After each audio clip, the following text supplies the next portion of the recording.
प्यारे विद्यार्थियों, कल हमने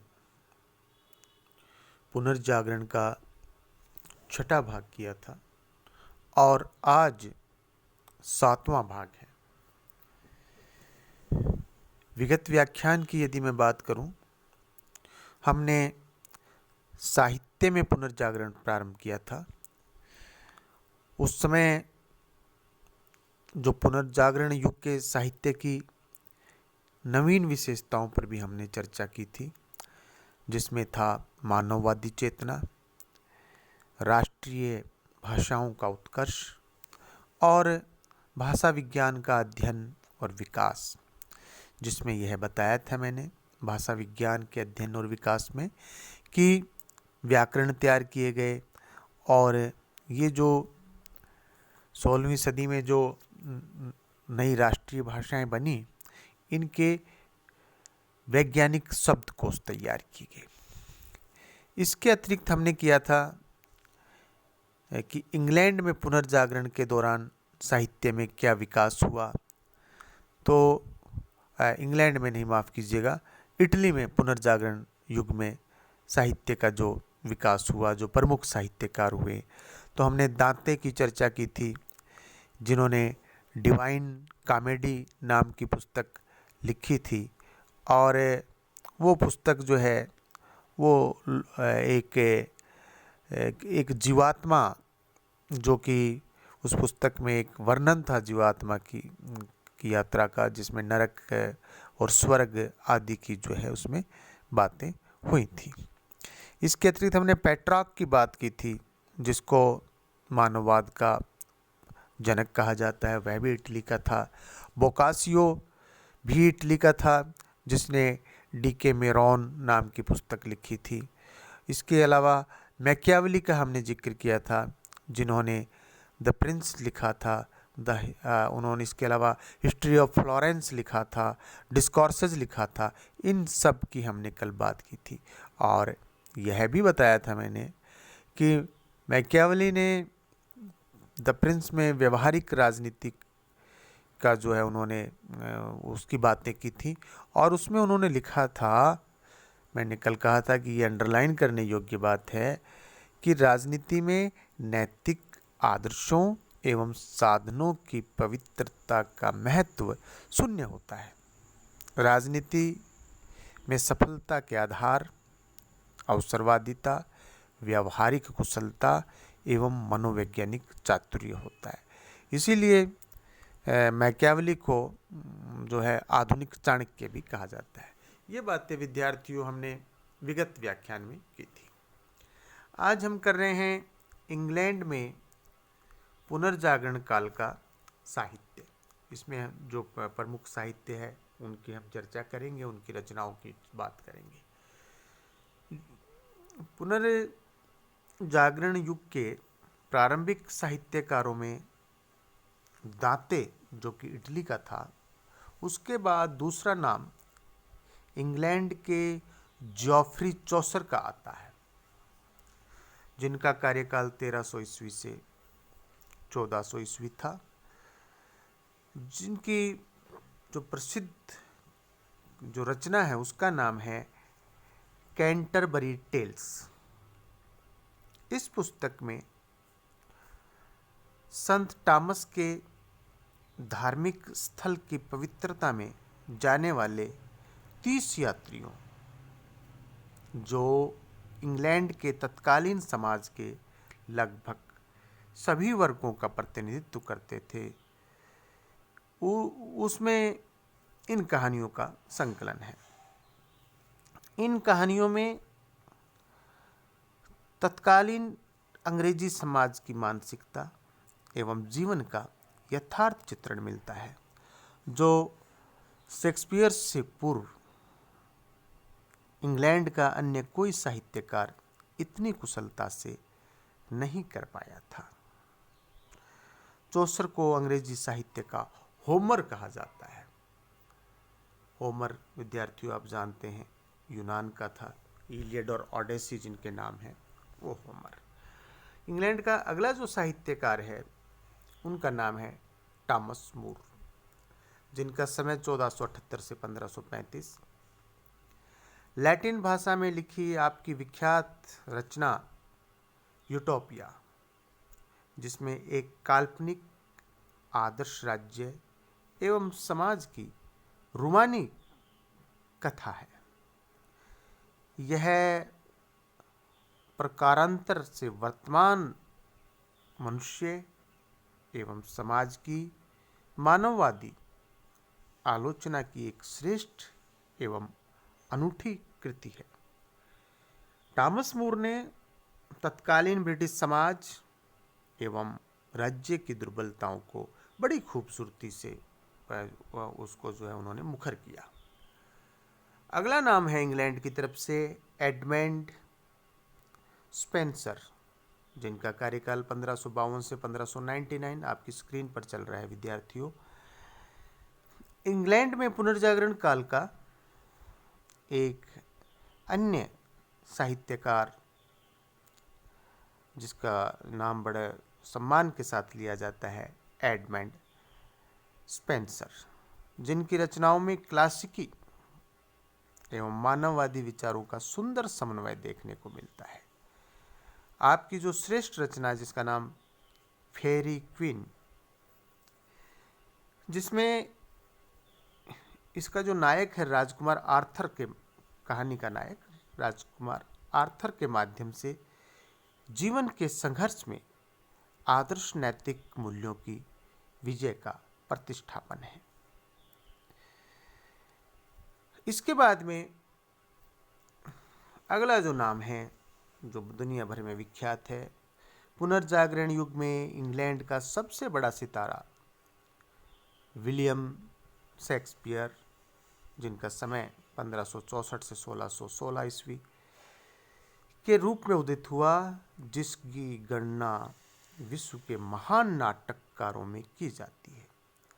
शेक्सपियर के नाटकों में मानव के सांसारिक जीवन की वास्तविक अनुभूतियों का बड़ा सहज, स्वाभाविक, जीवंत एवं हृदयस्पर्शी चित्रण हुआ है।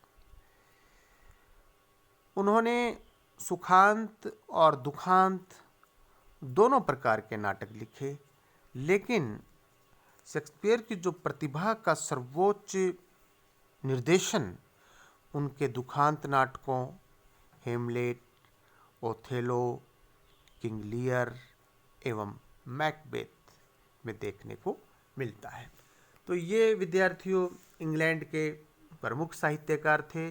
जोफ्री चौसर, जिनकी पुस्तक कैंटरबरी टेल्स, टॉमस मूर, जिनकी पुस्तक यूटोपिया, एडमंड स्पेंसर, जिनकी पुस्तक फेरी क्वीन, और अभी अभी हमने विलियम शेक्सपियर के नाटकों की बात की जो आपके सामने स्क्रीन पर हैं, हेमलेट, ओथेलो, किंग लियर और मैकबेथ। इसके बाद में फ्रांस में पुनर्जागरण युग का जो साहित्य है, उसके बाद फ्रांस के जो प्रमुख साहित्यकार हैं उनमें फ्रांस के साहित्यकारों में विद्यार्थियों जो पहला जो नाम है फ्रेंकोइस रेबेला, और इनका समय है 1494 से लेकर 1553 ईस्वी तक। फ्रांस के मानववादियों में फ्रेंकोइस रेबेले का नाम प्रमुख है। उन्होंने बड़ी सपाट एवं सशक्त जो फ्रेंच भाषा है उसमें अपनी रचनाएं लिखी। अपने विद्यार्थियों बात की थी जब पुनर्जागरण में साहित्य का क्या विकास हुआ, तो उस समय अपन ने जब साहित्य उस पुनर्जागरण के दौरान साहित्य की जब 3 विशेषताओं की बात की थी, तो उन विशेषताओं में था मानववादी चेतना, राष्ट्रीय भाषाओं का उत्कर्ष। तो वही मैं संकेत आपको यहाँ पर कर रहा हूँ क्योंकि ऐसा नहीं है कि साहित्य जो है केवल लैटिन भाषा में ही लिखा गया। इससे पहले आपने देखा वो इटली में,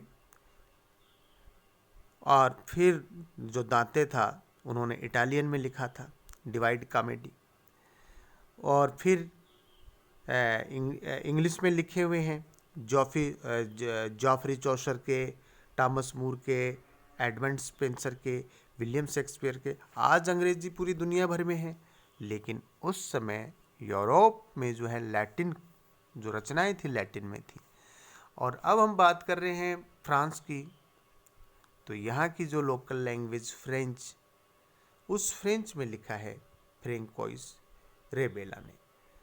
उन्होंने अपनी विषय वस्तु के प्रतिपादन में जो भी उनकी रचनाएं थी, हर रचना का एक विषय वस्तु होता है, उसका सब्जेक्ट, उसका थीम के प्रतिपादन में जीवन के भौतिक, आनंदमय एवं धर्मनिरपेक्ष पक्ष पर जोर दिया तथा छद्म, आडंबर एवं परंपरा के प्रति अपनी वितृष्णा को अभिव्यक्त किया।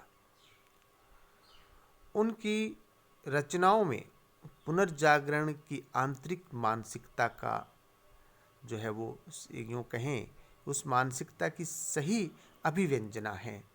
उनकी दो जो प्रसिद्ध रचनाएं हैं आपके सामने स्क्रीन पर हैं, गरगंतुआ और पेंटे ग्रुएल। ये दोनों रचनाएं फ्रेंच में, जिसमें क्या है, इनका जो विषय वस्तु है वो क्या है, जीवन का भौतिक। जब हम बात कर रहे हैं पुनर्जागरण के जब कारणों की और विशेषताओं की, तो परलोक और इहलोक, पुनर्जागरण से पहले परलोक की चिंता होती थी। मानव पुनर्जागरण के दौरान मानववादी एक कॉन्सेप्ट लेकर के आए कि भाई यह लोक इम्पॉर्टेंट है, यहाँ मनुष्य का जो जीवन है वो सुखमय हो, कैसे उसको भौतिक सुख प्राप्त हो। तो वही विषय वस्तु फ्रेंकोइस रेबेला की है, भौतिक आनंदमय जीवन हो और धर्मनिरपेक्ष पक्ष हो। क्योंकि धर्म के नाम पर बहुत आडंबर और धर्म के नाम पर बहुत युद्ध यूरोप ने और दुनिया ने उस समय जो है वो देखे थे। इसके बाद में फ्रांस का जो अगला जो नाम है महत्वपूर्ण, जिनका समय 1533 से 1592 और नाम मोंटेग। 16वीं सदी में जो फ्रांस का सबसे महत्वपूर्ण लेखक इसको मानते हैं। फ्रेंकोइस रेबेला भी 16वीं शताब्दी में है, लेकिन वो मानववादियों में प्रमुख है। ये इनको और मोंटेग, वैसे मोंटेग को जो है ऑल ओवर प्रमुख माना।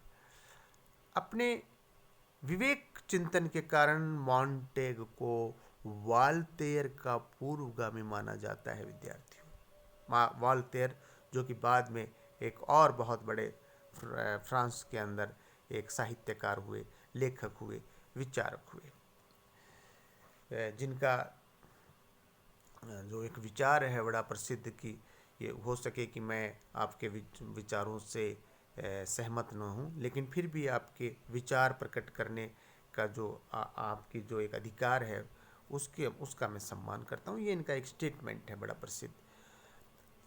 यानी किस प्रकार से जिनके विचारों से हम असहमत हैं उनका भी हमें सम्मान करना है। ये वाल्तेयर ने बाद में हमें बताया। मोंटेग ने अनेक विषयों पर फ्रेंच भाषा में निबंध लिखे। उन्होंने क्या है, ऐसे लिखे, निबंध लिखे, अनेक भाषाओं में लिखे, जिसमें मानव जीवन की समस्याओं एवं उनके समाधान के प्रति वो जो है उन्होंने बहुत बड़ी गहरी रुचि के साथ में उन्होंने उस लेखन कार्य को किया। फ्रांस के बाद में विद्यार्थियों हम स्पेन का भी जिक्र करना चाहेंगे। स्पेन में जो पुनर्जागरण काल का जो साहित्य है उसमें एक श्रेष्ठ जो प्रतिनिधि साहित्यकार है, उनका नाम है सर्वेंटीज, जिनका कार्यकाल 1547 से लेकर 1616 ईस्वी तक। तथा उनकी जो प्रसिद्ध जो पुस्तक है, उस पुस्तक का नाम है, सर्वेंटीज की जो पुस्तक है उनका नाम है डॉन क्विक्जॉट। सामने स्क्रीन पर है विद्यार्थियों। इसमें स्पेन की मध्यकालीन पारंपरिक और जो सामंतिक मान्यताओं पर सटीक व्यंग किया गया है। इसके बाद में हॉलैंड की हम बात कर रहे हैं कि वहाँ पर भी पुनर्जागरण काल में एक बहुत महत्वपूर्ण और बहुत ही प्रसिद्ध मानववादी चिंतकों में जिनका नाम आता है वो है डेसिडेरियस इरस्मस के नाम से प्रसिद्ध, जिनका समय 1466 से 1536। इरस्मस इटली, इंग्लैंड एवं फ्रांस में भी रहे और उसे एक महान यूरोपीय व्यक्तित्व एवं एक विश्व नागरिक के रूप में देखा जाता है, क्योंकि अनेक देशों में रहे। इरस्मस की जो पुस्तक है प्रेज ऑफ फॉली, पुनर्जागरण का एक प्रमुख साहित्यिक स्तंभ है। इस पुस्तक की नायिका फॉली मानव की सहज प्रवृत्तियों की प्रतीक है और उसके माध्यम से इरस्मस ने जीवन की कठोर, धार्मिक, तापसिक एवं आडंबरपूर्ण शैली के स्थान पर सहज, स्वाभाविक, उल्लास एवं आनंद से परिपूर्ण जीवन शैली के महत्व को उजागर किया। प्रसंगवश इस कृति में तत्कालीन धार्मिक, सामाजिक जीवन एवं चर्च में व्याप्त कुरीतियों एवं बुराइयों एवं भ्रष्टाचार पर तीखा व्यंग किया। यह कहा जाता है कि लूथर के क्रोध की तुलना में इरस्मस के मजाकिया कथनों ने पोप को अधिक नुकसान पहुंचाया।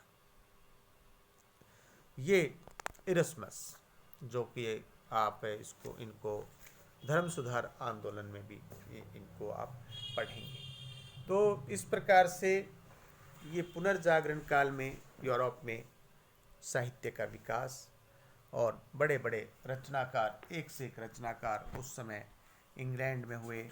सबसे पहले तो इटली में, इटली के बाद में इंग्लैंड में, इंग्लैंड के बाद फ्रांस में, फ्रांस के बाद आप देखिए स्पेन और हॉलैंड।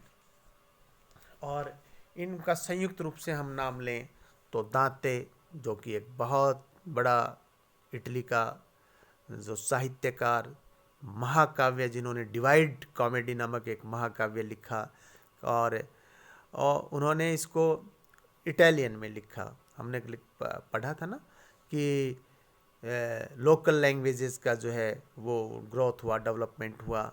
पेट्रार्क हुआ वहाँ पे, बोकासियो हुआ वहाँ पे। इंग्लैंड में जॉफरी चौसर, एडमंड स्पेंसर, विलियम शेक्सपियर और टॉमस मूर। फ्रांस में फ्रेंकोइस रेबेला, मोंटेग, स्पेन में सर्वेंटीज, हॉलैंड में इरस्मस। और इन सब की लेखकी ने पुनर्जागरण के कार्य को और अधिक गति प्रदान की। लोगों के मस्तिष्क में इन्होंने विचार डाला और वो विचार ऐसा अंकुरित हुआ कि यूरोप में, पूरे यूरोप में, यूरोप के एक देश में नहीं, पूरी यूरोप की धरती पर पुनर्जागरण हुआ। फिर धर्म सुधार आंदोलन हुआ, फिर औद्योगिक क्रांति हुई। तो ये जो पुनर्जागरण काल के दौरान जो साहित्य में, जो ज्ञान के अंदर जो एक क्रांतिकारी जो एक परिवर्तन आया।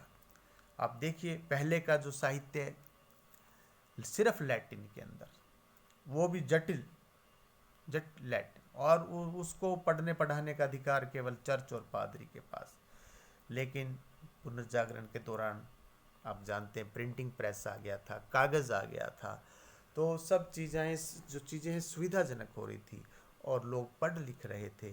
और पढ़ लिख कर लोग दांते की कलम से रचना आ रही है, पेट्रा की कलम से रचना आ रही है, आप और विलियम शेक्सपियर की कलम से रचना आ रही है, जिन्होंने यूरोप के जो पूरी मानसिकता को जिन्होंने बदल के रख दिया। शेष अगले व्याख्यान में। बहुत बहुत धन्यवाद विद्यार्थियों।